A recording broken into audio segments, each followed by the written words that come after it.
In this video, I'll show you how to resend a DocuSign document step by step so you can quickly follow up on pending signatures without confusion.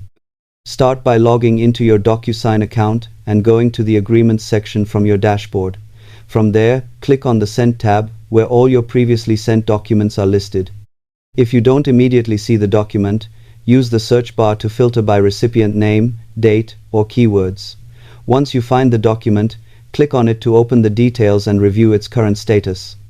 After confirming it's the correct file, look for the Resend option and click it to send the document again to the original recipients. They will receive a new email notification prompting them to review and sign. Always double-check recipient details before resending to avoid repeated delays. Subscribe for more simple